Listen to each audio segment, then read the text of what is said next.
Mesdames et messieurs, bonjour et bienvenue sur Motors France pour suivre ensemble la troisième manche du championnat du monde de tourisme 2005, ici sur le circuit de Silverstone. Alors nous n'avons pas pu vous présenter le circuit, la course liée au Grand Prix de France qui était sur le circuit de Nevers-Manicourt, mais en échange vous avez sur la playlist, lien dans la description, les deux courses commentées directement à l'époque par la RTL. On se retrouve donc pour la troisième manche sur le circuit de Silverstone.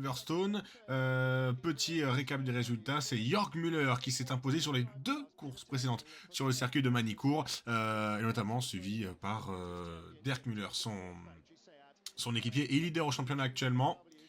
Et donc, cette course anglaise qui va voir pas mal de nouveaux prétendants dans les différents tableaux, notamment dans la deuxième course, nous le verrons ça sur une prochaine diffusion, mais l'arrivée d'une Peugeot dans le classement, en tout cas, vous voyez le classement, la grille de départ qui défile sous vos yeux juste en dessous. On est non pas sur le circuit de Formule 1, mais sur le circuit national de Silverstone, un circuit habituellement emprunté par le tourisme britannique, notamment le BTCC, comme vous pouvez le voir et comme on verra très certainement d'ici de prochaines diffusions.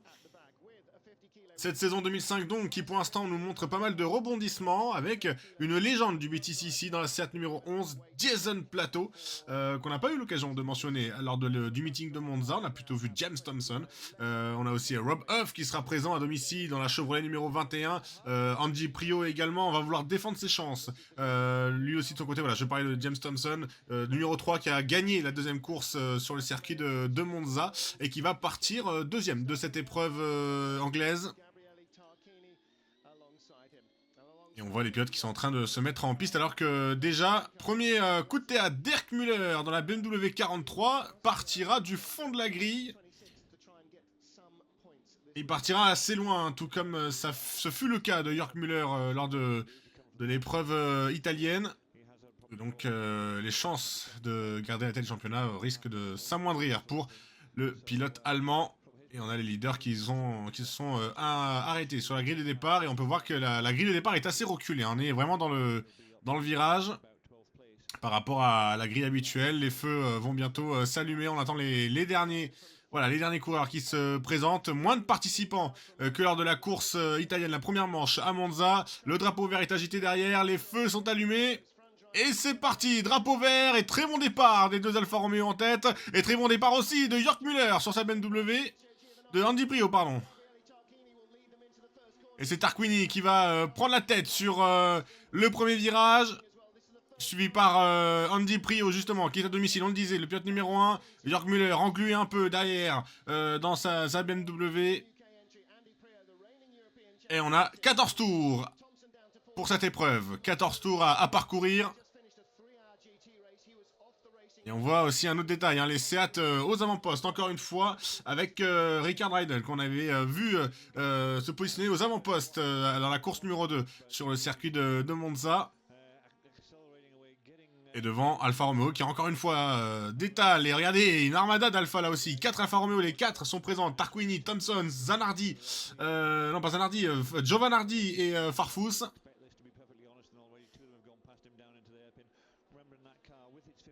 Et les 3 des alphas sont positionnés justement en tête à l'extérieur avec le freinage pour James Thompson sur Giovanardi. Attention à l'intérieur, Giovanardi qui retourne. On se fait pas de cadeau chez Alfa Romeo. Ça peut peut-être profiter pour Andy Prio. Et on voit déjà la marque sur le côté. Et il me semble que c'est Tarquini qui est en train de s'envoler en tête, le pilote numéro 2. Et Gusto Farfus qui met la pression, Andy Prio, pour essayer d'avoir les 4 Alfa Romeo en tête. Allez, Tarquini, Giovanardi, Thompson, Prio, Farfus, Garcia pour le top 6 actuellement sur cette épreuve anglaise. Le circuit de Silverstone. Terting 7ème devant Jason Plato, Jörg Müller 9ème, Rickard Reidel 10ème. Et contrairement, voilà, on est en caméra embarquée avec Dirk Müller, Matt Beckett, et on va pas aller jusqu'à Chapelle, on tourne avant et on recoupe le circuit pour aller se diriger vers l'ancienne piste de Formule 1. Un circuit qui reste quand même assez technique et assez intéressant pour du touring car, alors que derrière, le 3 de front avec les deux Seat, Jörg Müller sur l'extérieur. Et Jason Plateau qui essaie de prendre le meilleur sur son équipier. Plateau, caméra embarquée avec lui justement, la Seat numéro 11. Jason Plateau qui avait participé... qui participe pour la première fois au championnat, pardon. Et les quatre Alfa Romeo sont en tête, hein, regardez. Tarquini, Thompson, Giovanardi, Farfus, alors qu'on revoit le départ. Et derrière, c'est un peu eu du mal au niveau des indépendants. Très bon départ, cependant, comme on peut le voir, de l'une des BMW. Et Andy Prio qui avait fait, regardez-moi ce départ d'Andy Prio qui a sauté les deux Alfa Romeo devant lui. Mais malheureusement, derrière, les Alfa ont récupéré le meilleur sur la BMW. Andy Prio qui avait fini deuxième et troisième de l'épreuve française. Ça bloque un peu les roues du côté des Italiennes. Caméra embarquée. Avec James Thompson, justement, qui est à la chasse de Giovanardi. Alors Giovanardi, qui est, voilà, d'un point de vue plus général, est le coéquipier de James Thompson, mais d'un point de vue réglementaire, c'est Tarquini, l'équipier de James Thompson, donc le pilote numéro 2. Giovanardi est équipier avec Augusto Farfus. Mais c'est les points constructeurs qui comptent, bien entendu, et non pas le point des équipes. Donc c'est en ça qu'Alfa Romeo a tout misé. Ça fait un peu comme Seat, hein, pour le coup. Seat qui a engagé plusieurs équipes. Et BMW, le team Holland Deutschland, donc le team allemand, le team néerlandais, et puis le team britannique. Seul représentant, comme je l'avais dit, lors de la course de Monza, Andy Prio. Et on voit là par contre, contrairement à Monza où c'était très serré, dû notamment à l'aspiration, là tout de suite les Alfa Romeo se détachent. Et elle se détache bien comme il faut. Et encore plus du côté de Gabriele Tarquini. Il a envie de cette victoire, le pilote italien. Et on voit aussi au niveau des écarts. Déjà, 3 secondes se tiennent les 4 premiers. À plus de 3 secondes pour Andy Prio et 5 secondes derrière pour Antonio Garcia. Et le top 10 qui se tient en un peu moins de 7 secondes. Un peu plus de 7 secondes. Jordi Gene. Attention, l'attaque de James Thompson. Beckett, et ça va passer pour Thompson sur Giovinazzi. Fabrizio qui va essayer de rester collé au Britannique. Et ce dernier, alors on va revoir justement ce freinage à l'intérieur pour un début à l'extérieur et qui va se finir à l'intérieur. C'est parti au contact entre les deux encore une fois. Et c'est bien James Thompson qui a pris le meilleur et qui doit encore défendre sur Fabrizio Giovinazzi. Et qui va réussir à rester devant avec son Alfa Romeo 156. Et devant, ça fait les affaires de Gabriele Tarquini qui s'échappe légèrement. L'Italien qui s'échappe de plus en plus. Et Andy Prio, il aimerait bien voir ces deux-là, pourquoi pas, se mettre un peu plus au tapis ou du moins se retirer de son chemin pour espérer gagner des places. Parce que là, pour BMW, le compte, il est pas bon. Dirk Müller qui remonte, il est déjà 13ème, le pilote allemand. Il est en bataille avec la Honda et il se rapproche de son équipier Jörg Müller. Caméra embarquée encore une fois toujours. On arrive sur le dernier virage. Et 4ème tour déjà, ça passe très vite sur ce circuit de Silverstone. Et d'ailleurs on voit qu'il y a un gap, hein, vraiment avec la BMW d'Andy Prio qui fait un peu bouchon sur les Seat, les différentes Seat. Alors pour l'instant on est toujours sur les Toledo, mais il est prévu, vous verrez plus tard dans la saison, les nouvelles Seat Leon, mais ça sera pas avant l'avant-dernière manche. Pour l'instant, on va se contenter de ces voitures qui paraissent un peu vieillissantes, hein, quand même, quand on les regarde. Mais on est quand même dans le top 10, on marque des points du côté de la marque espagnole. Et puis on a un allié de choix avec justement Jason Plateau. Et ça va essayer de s'attaquer en interne et forcément, on a Antonio Garcia qui fait bouchon. On essaie de le faire sauter ce bouchon, pourquoi pas, avec Rickard Riedel.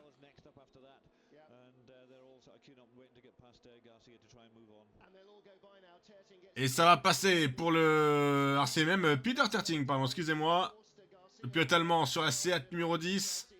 Qui va trouver le meilleur sur l'Espagnol. Et derrière, attention, Jason Plateau, le freinage sur Rickard Riedel. Qui est obligé de s'écarter. Et ça part au contact entre les deux. La glissade pour Jason Plateau et qui repère tout encore une fois. Et même Jordi Jane passe devant lui.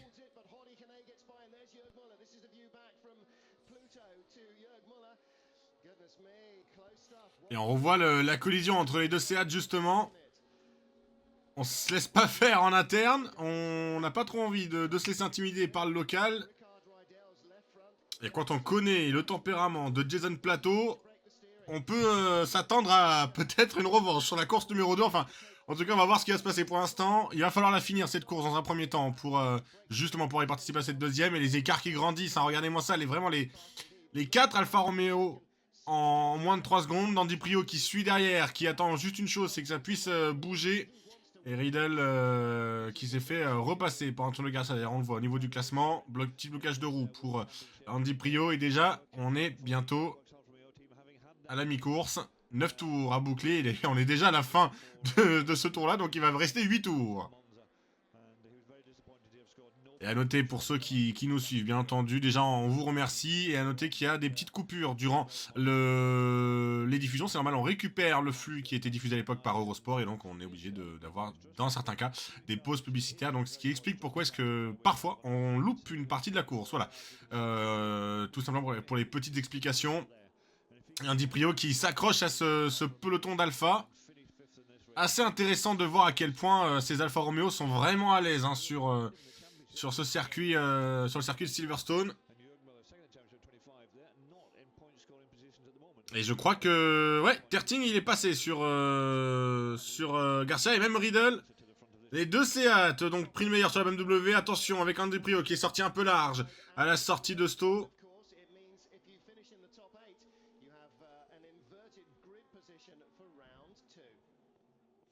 Et 8 tours, donc encore à bloquer.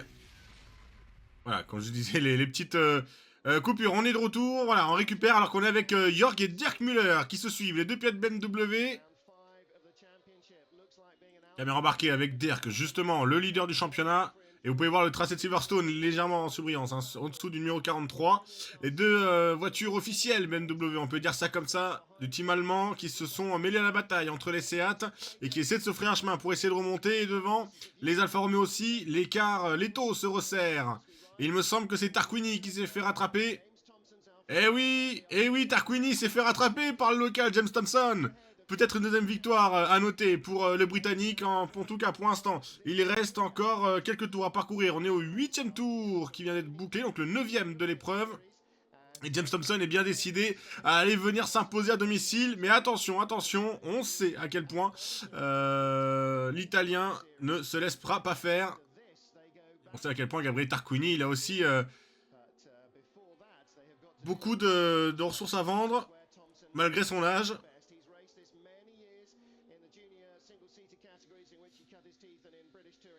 Allez, 6 tours à boucler encore une fois pour les pilotes. Et on pourrait limite croire à un autre circuit, hein, quand on voit ce plan qui fait un peu... pas forcément anachronique, mais qui nous sort un peu du circuit de Silverstone. Et on voit l'écart entre les 5 premiers, 2 secondes 8. Donc Andy Prio a quand même réussi à revenir un peu parce qu'il était passé au-delà des 3 secondes. Et les 4 Alfa Romeo qui sont en train de se rejoindre. Oh là là, une bagarre à 4. Je disais que c'était pas forcément très serré par rapport à Monza, mais la course est plus fermée, plus ouverte par rapport à Monza. Où Monza, le leader s'échappait souvent très facilement. Attention Alfa Romeo en interne à ne pas se mettre dehors et derrière. Et oui, ça essaie de se faufiler pour Jörg et Dirk Müller. Il y a Antonio Garcia qui fait un peu le bouchon devant. Et il me semble que c'est toujours l'allemand, le pilote numéro 10, Peter Tirting, qui est en train d'essayer de tirer de son épingle du jeu. C'est des gros points pour Seat, justement, par rapport à BMW, même si BMW sont déjà loin. Mais Seat pourrait creuser l'écart sur Chevrolet. Et Peter Tirting, 6ème, seules les 8 premières places rapportent des points. Donc là, pour l'instant, Dirk Müller ne marquerait pas de points. Et on va revoir le dépassement, justement, de Tirting sur Antonio Garcia.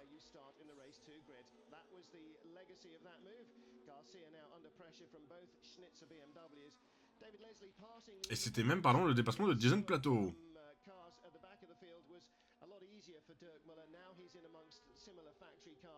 5 tours avant la fin de la course, les Seat qui se montrent bien meilleurs que les BMW. BMW un petit peu à la traîne, forcément. Et Jörg Müller qui va se montrer impatient face à Antonio Garcia. Attention, à l'intérieur pour le pilote allemand. Est-ce que Derk va en profiter aussi derrière? Et oui, oh, ça pousse même.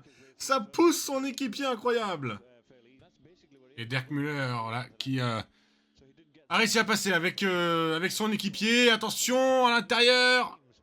La Seat qui va tenter, elle aussi, de prendre sa chance sur Antonio Garcia. Et devant, ça se bagarre toujours entre James Thompson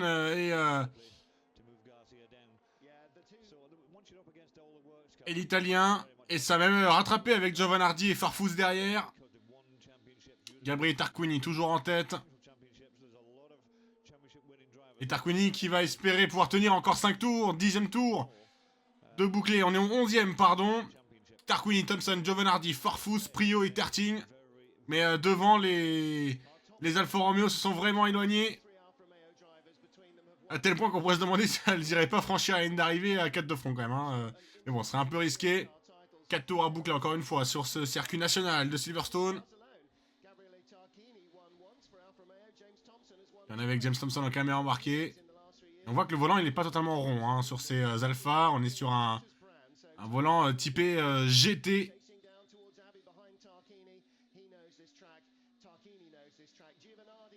Et même GT inversé d'ailleurs, sur la zone plate et sur le bas. Là elle est sur le haut. Une belle caméra embarquée, on voit bien le regard du pilote sur les différentes trajectoires. Et James Thompson qui va devoir résister comme il peut.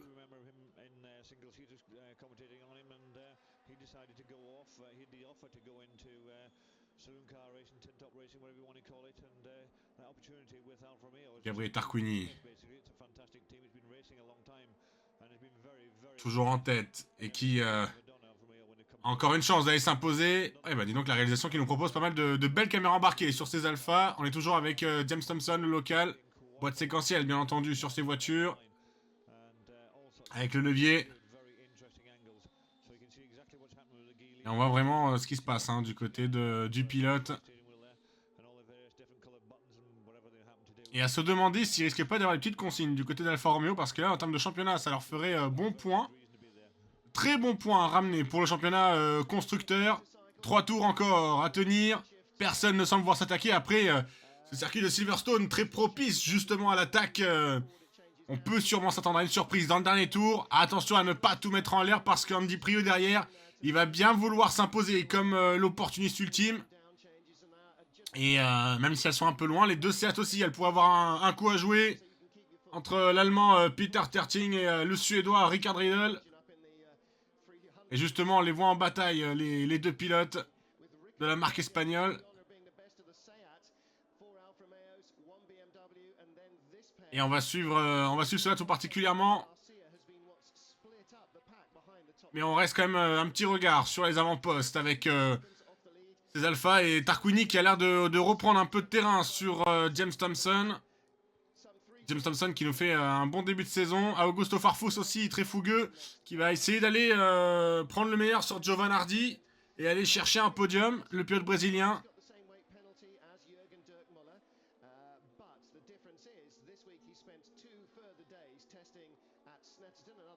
Caméra embarquée avec Dirk Müller qui suit toujours son équipier Jörg. Jörg Müller qui, voilà, comme je le rappelle, s'était imposé sur les deux courses françaises, sur la manche française d'ailleurs. Mais là, c'est compliqué sur cette manche britannique. Et puis la deuxième course, si ça termine dans le top 8, en tout cas si ça termine 8ème, ça pourrait être bon pour Dirk et Jörg, puisqu'ils partiraient à ce moment-là lors des 2 premières places. Puisque, alors je l'avais un peu mal expliqué sur la manche de Monza, mais la grille de départ de la première course se fait par le résultat de la qualification. Et puis la grille de départ de la seconde course se fait par rapport au résultat de la course numéro 1 avec le top 8 inversé. Voilà, c'est un peu compliqué comme je l'avais expliqué lors du mythique de Monza, mais c'est comme ça que cela se fait. Donc c'est pour ça qu'on s'était retrouvé avec un Jörg Müller qui partait du fond. Et comme je dis, c'était pour ça que Jörg Müller s'était lancé loin, 2 tours, et on est presque à la fin de cet avant-dernier tour justement.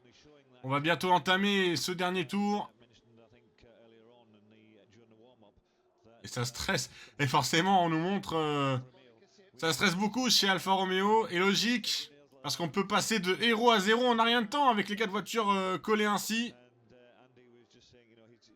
Forcément, même si là, ça doit exulter, on ne peut pas s'empêcher de penser au pire. Tarquini, Thompson, Giovanardi, Farfus, le même quatuor de tête, même quintuor de tête même. Puisqu'on a Andy Pri au 5ème depuis le début de l'épreuve. Et derrière les Seat qui tentent de tenir comme ils peuvent. Et Jörg et Dirk partiraient 9 et 10. Hein, ce serait Jason Plateau pour l'instant qui hériterait de la pole position pour la course numéro 2.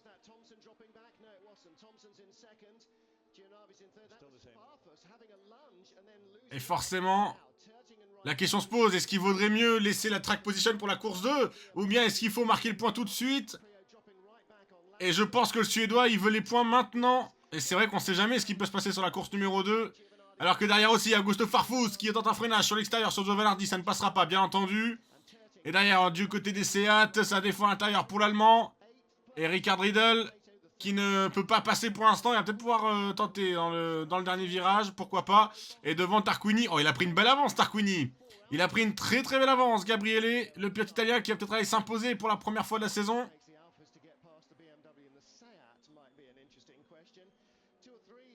Et je pense que c'est ce que l'on va avoir. Dernier virage, en tout cas dernier freinage pour Gabriele Tarquini, les 4 Alfa Romeo. Et la hiérarchie risque de ne pas bouger. Dernière accélération, dernier virage et la ligne d'arrivée. Et la victoire de Gabriele Tarquini devant James Thompson, Fabrizio Giovanazzi et Augusto Farfus. Un quadruplé exemplaire et légendaire du côté d'Alfa Romeo. 5ème place pour Andy Prio, suivi par Peter Terting et Richard Riedel. Et enfin, Jason Plateau pour venir compléter ce top 10, ce top 8. Et pour compléter le top 10, Jörg et Dirk Müller. Très belle course d'Alfa Romeo. Est-ce que ça va être bis repetita pour la course numéro 2? Alors que... Oh, attention! Alessandro Zanardi qui a été envoyé dans le gravier. Et là, par contre, c'est mauvais pour lui. Est-ce que ce sera avec Robeuf? Non, il est parti tout seul. Je pense qu'il est parti tout seul, Alex Zanardi. Ah, mais là, par contre, c'est terrible parce que... Bon, il n'était pas dans les points, certes, mais il va partir dernier, le pilote italien. Il va partir dernier de la course numéro 2. Au moins, il n'y a pas de dégâts. Au moins, il n'y a pas de dégâts. C'est peut-être le plus essentiel. On l'a vu hein, sur le meeting de Monza que si on tape en course numéro 1, ça devient compliqué pour la numéro 2. Mais en tout cas, une chose qui est sûre, c'est que c'est Gabriele Tarquini qui est vainqueur de cette épreuve et de cette première course sur le circuit de Silverstone. A noter que le meilleur tour a été réalisé par Fabrizio Giovanardi. Et dans les indépendants, eh bien, c'est une victoire de Tom Coronel. Tom Coronel qui est venu s'imposer sur cette première course. Donc voilà, Tarquini, Thompson, Giovanardi, Farfus, Prio, Terting, Richard Riedel, Jason Plateau, Jörg Müller, Dirk Müller pour le top 10. Et malheureusement... Alors Alessandro Zanardi, il est classé puisque c'est dans le dernier tour que ça s'est produit, mais il est classé dernier, 23ème. Et à noter les abandons de Stefano D'Aste, Alain Menu et Nicolas Larini. Décidément, chez Chevrolet, ça devient de plus en plus compliqué. Et en ce qui concerne Alain Menu et Nicolas Larini, alors on l'a pas vu, et ce serait sur une collision. Alors de ce que je comprends, ce serait sur le tour de formation. Alors ça serait terrible quand même. Ce serait terrible.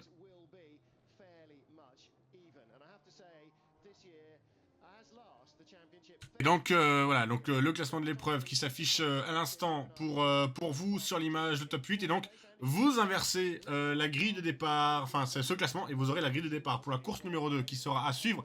Si vous le regardez au moment où cette vidéo sort demain à la même heure, 15h30. Et puis sinon, bah, si jamais la vidéo est déjà sortie et que vous découvrez la chaîne, la playlist WTCC saison 2005.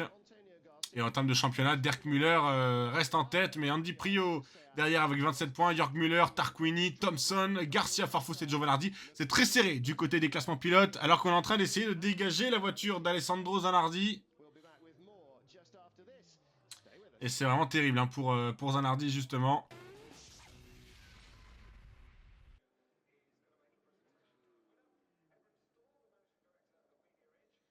Et de notre côté, eh bien écoutez, on va se laisser et on se retrouve pour la deuxième course de circuit, sur le circuit de Silverstone pour la course de Grande-Bretagne. Ciao tout le monde.